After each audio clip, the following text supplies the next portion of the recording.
Bem-vindos à VecMoon. Bom, hoje chegamos na nossa aula de número 7 e a ideia da VecMoon sempre foi tratar as relações internacionais através da sua multipolaridade e também da multilateralidade. E para isso, a gente precisa pensar a partir das diversas regiões do mundo. A gente já tratou aqui sobre os Estados Unidos e a invasão do Iraque. Na última aula nós tratamos sobre os refugiados no Oriente Médio e também os refugiados venezuelanos aqui no Brasil. E o tema da aula de hoje será a política externa brasileira.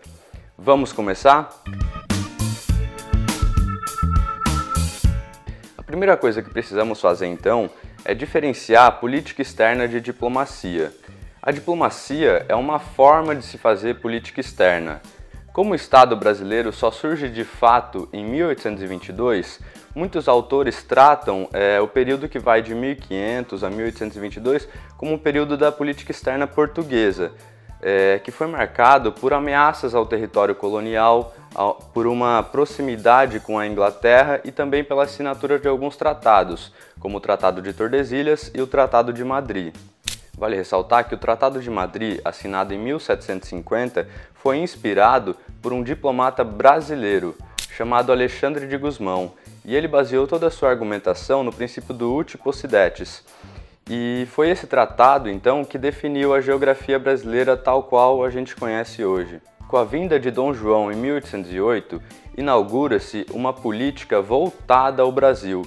E nesse cenário de Portugal em declínio e Brasil em ascensão é que vai nascer o Estado brasileiro em 1822. E para tratar então sobre a diplomacia brasileira, eu convido a Júlia, direto da USP-MUN, para conversar um pouquinho com vocês. Olá pessoal, meu nome é Júlia, sou aluna de Relações Internacionais da USP e secretária-geral da USP-MUN 2018. A pedido do meu amigo Danilo, vou falar um pouquinho mais sobre a diplomacia brasileira para vocês. Em contraste com a diplomacia portuguesa, que o Danilo explicou, a diplomacia brasileira ela pode ser dividida em dois principais períodos. O primeiro se iniciando por volta dos anos de 1822 a 1889, ou seja, do ano da independência até o fim do Império, e o segundo se inicia com a data da proclamação da República até os dias de hoje. O primeiro período ele foi marcado pelo grande desafio de conseguir o reconhecimento do Estado brasileiro pela comunidade das nações. Os Estados Unidos, juntamente com a Inglaterra, que tinham interesse em manter tanto os laços políticos quanto os laços comerciais, foram os primeiros a reconhecer a independência. E esse apoio ajudou com que, em 1825, Portugal assinasse o tratado que reconhecia nossa maioridade política. A partir daí, o Brasil já passava a delinear os princípios básicos que caracterizam a diplomacia brasileira de hoje. Estes são o pacifismo, a igualdade das nações, a independência nacional e a solidariedade coletiva. Explicando mais ou menos um de cada vez. O pacifismo. No exercício da política externa, o Brasil sempre valoriza principalmente o diálogo, a negociação e os outros meios de solução pacífica dos conflitos nacionais. Já a igualdade das nações, basicamente já antes de assinar a Carta da ONU, na Conferência de Haia, em 1907, o Brasil já defendia o tratamento em igualdade de condições entre os países ricos, pobres, desenvolvidos ou em desenvolvimento. Sobre a independência nacional, para o Brasil, o fato de o país possuir soberania, ser independente e ter o poder de autodeterminar-se exclui a interferência de qualquer outro poder ou Estado nas decisões relativas aos interesses nacionais. O Brasil sempre defendeu o princípio de não intervenção. Já a respeito da solidariedade coletiva, o Brasil ele considera que a solidariedade entre as nações constitui sólida base da convivência internacional, que mais para frente ela vai ser manifestada com as ideias do pan-americanismo, que basicamente é a maior proximidade das nações da América, e atualmente com a OEA, Organização dos Estados Americanos. Mesmo com essas principais características, durante o primeiro período, a diplomacia brasileira teve que enfrentar as divergências e conflitos de divisas entre as colônias espanholas. Com o reinício das guerras entre Portugal e Espanha, os tratados que foram antes firmados, eles acabaram sendo rompidos e passou a prevalecer o princípio do uti possidetis, que é baseado na posse. E o Brasil não teve outra alternativa a não ser se defender com a força armada e o território contra as invasões. Sendo que uma das origens dos famosos conflitos do Prata, da Guerra do Paraguai, E é claro que com o tempo as forças armadas foram substituídas por negociações e os conflitos começaram a ser finalizados. Com a Europa, durante esse primeiro período, a política externa brasileira ela se limitou ao comércio com a Inglaterra e em relação aos Estados Unidos, o Brasil se limitou mais às ideias do pan-americanismo, que eu acho que o Danilo vai falar um pouquinho mais agora. É com você, Danilo. Resumindo então, a diplomacia portuguesa ela foi marcada pela busca de consolidação de territórios além de Tordesilhas. Já a política externa brasileira buscou o reconhecimento de sua independência, buscou incentivar a imigração, isso é, o fornecimento externo de trabalhadores e também buscou manter a paz nas fronteiras. E já no final do Império, o Brasil passa a se aproximar dos Estados Unidos, para quem ele exportava basicamente 70% do café produzido. De 1889 a 1930, a política externa brasileira vai se basear em dois pontos, a imigração e a exportação, já que um é complemento do outro, porque eram necessários trabalhadores no campo para o país poder exportar. E é dentro desse período, de 1902 a 1912, que nós teremos como ministro das Relações Exteriores o Barão de Rio Branco, que é quem vai incorporar todos esses princípios que a gente tratou à nossa política externa, e por isso ele vai ser considerado o patrono da diplomacia brasileira. Para citar um pouco a atuação do Barão de Rio Branco, a gente pode pensar o estabelecimento de fronteiras, e talvez o caso mais conhecido seja a resolução do conflito com a Bolívia, que deu a origem ao estado do Acre. Ele manteve relações amistosas com os vizinhos sul-americanos, se aproximou dos Estados Unidos, ou seja, o Brasil passou a ser mais alinhado a Washington do que a Londres, e também ele manteve boas relações com a Europa. O tema do desenvolvimento passa a ser, nesse período, fundamental para a política externa brasileira. E aqui no país, o desenvolvimento vai se dar por meio da industrialização, e esse é um projeto que requer muita coerência e continuidade. E dessa maneira, o Brasil vai incorporar a questão do desenvolvimento ao seu projeto de política externa. O período de 1930 a 1945 é caracterizado pelo conceito de equidistância pragmática. O que isso significa? Significa uma política externa pendular entre os Estados Unidos e a Alemanha, de modo que o Getúlio Vargas conseguia, dessa forma, aumentar o poder de barganha do Brasil. Vargas também encabeça, nesse período, o projeto do Nacional Desenvolvimentismo, que pretendia modernizar e industrializar o país, ou seja, ele está levando em conta aquele projeto de desenvolvimento nacional que a gente tratou. É nesse período também que o Brasil recebe a visita do presidente Roosevelt, que vai investir na construção de uma siderúrgica em Volta Redonda. Em 1942, o Brasil vai declarar apoio aos aliados e, ao participar ativamente da Segunda Guerra Mundial, o Brasil consegue assim modernizar as suas forças armadas e também garantir a sua participação nos arranjos de paz. No entanto, o apoio aos aliados, isso é, o apoio à democracia, vai contradizer a política externa brasileira com a sua política interna, que era considerada autoritária, e portanto essa contradição vai levar à queda de Getúlio Vargas em 1945. De 1945 a 1960, o Brasil estará dividido entre duas questões, o alinhamento aos Estados Unidos ou a busca pela autonomia.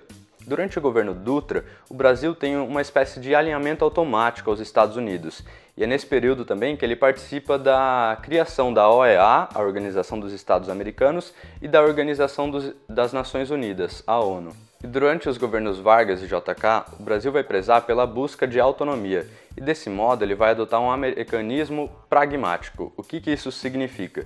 Significa que ele vai buscar investimentos sim junto aos Estados Unidos, tanto para o país como para a América Latina, mas não vai mais se alinhar automaticamente aos Estados Unidos. Durante os governos Jânio Quadros e João Goulart, o Brasil, influenciado pelas teorias cepalinas do desenvolvimento e também pelas teorias da dependência, vai buscar construir uma política externa independente.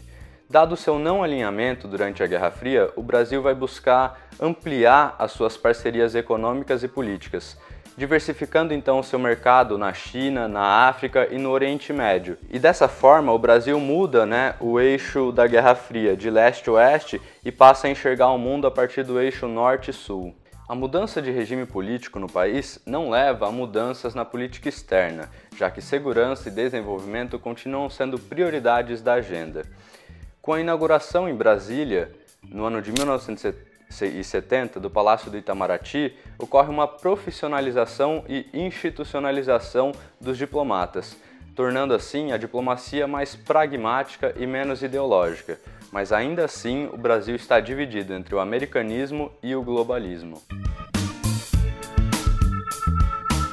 Em períodos de crise, a política externa costuma ficar em segundo plano. Foi o que ocorreu na década de 80, já que ela foi marcada por uma crise de paradigmas da política externa brasileira, por uma instabilidade econômica onde 3 planos monetários foram criados e também foi o período de transição democrática do país. Na década de 90, com as práticas neoliberais adotadas pelo país, é necessário gerir a inserção internacional. Dessa forma, o Brasil passa a fazer diversas negociações multilaterais, estimula empreendimentos globais, amplia sua participação em organismos internacionais e também assina diversos tratados. Como exemplo disso, nós podemos citar a criação do Mercosul e também a assinatura do Tratado de Não Proliferação Nuclear, que havia sido recusado desde a ditadura. Na década de 2000, durante a segunda gestão do ministro de Relações Exteriores Celso Amorim, o Brasil vai desenvolver uma diplomacia altiva e ativa. Dessa forma, ele vai buscar o desenvolvimento a partir da internacionalização empresarial brasileira. O Brasil vai buscar a diversificação de parcerias econômicas, resgatando assim um princípio da política externa independente, desenvolvida por Jânio e Jango. Nesse período também, o Brasil vai prezar pela integração regional, fundando os BRICS, o IBAS, a Unasul, vai buscar a diplomacia Sul-Sul e reforçar o Mercosul. E além disso, o Brasil vai além da agenda comercial, participando de missões humanitárias como a MINUSTAH no Haiti e também mediando diversas negociações. Uma delas é a questão do programa nuclear do Irã. Bom, como eu havia dito, em momentos de crise, a política externa costuma ficar em segundo plano, e é o que acontece atualmente no Brasil, dada a crise econômica e política que enfrentamos. Os princípios da política externa brasileira que a gente tratou no início da aula, como a questão do pacifismo, da igualdade das nações, da independência nacional, da solidariedade coletiva e também a busca pelo desenvolvimento nacional, como foi dito, eles permeiam toda a política externa brasileira e eles estão presentes ainda hoje. E como o tema da política externa é bastante extenso, eu não pude tratar aqui mais profundamente sobre a questão da integração sul-americana ou então da atuação do Mercosul, da Unasul, da diplomacia Sul-Sul, ou então da própria atuação do Brasil na ONU e a busca por uma cadeira no Conselho de Segurança. Então, caso vocês tenham interesse em algum desses temas, deixa no comentário que eu vou tentar fazer um vídeo para atender a demanda de vocês. E pessoal, a Júlia tem mais um recadinho para vocês, confiram. Olá pessoal, eu tenho um recado para vocês. Esse ano eu sou a secretária-geral da USP Moon 2018. USP Model United Nations, ou seja, é a simulação da ONU da Universidade de São Paulo. Ela será para alunos de ensino superior e a gente vai ter vários tópicos de negociação internacional e de diplomacia brasileira. Bom, nossas inscrições vão acabar agora no dia 5 de setembro e o evento vai ser do dia 11 a 14 de outubro. Não se esqueçam de entrar no nosso site uspmoon.com.br e no nosso Facebook USP Model United Nations e você vai conseguir achar todas as informações lá. Nós também temos vagas sociais e a gente vai oferecer hospedagem na própria universidade. Não perca essa. Se você gosta de negociação, se você gosta de relações internacionais, essa é a sua chance de se encontrar e trocar experiências com pessoas de todo o Brasil para falar um pouco mais sobre como funciona todas essas relações e o sistema internacional. É isso. Bom pessoal, a aula de hoje é essa. Não se esqueçam de entrar no site da USP Moon, conferir o trabalho da Júlia e de toda a galera que organiza a simulação e cuide bem dos seus inimigos, pelo menos eles são previsíveis. Um forte abraço e até a próxima.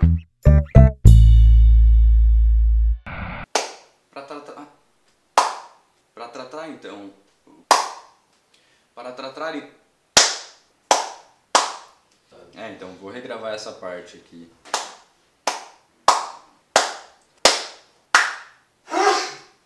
Então vou fazer essa parte de novo.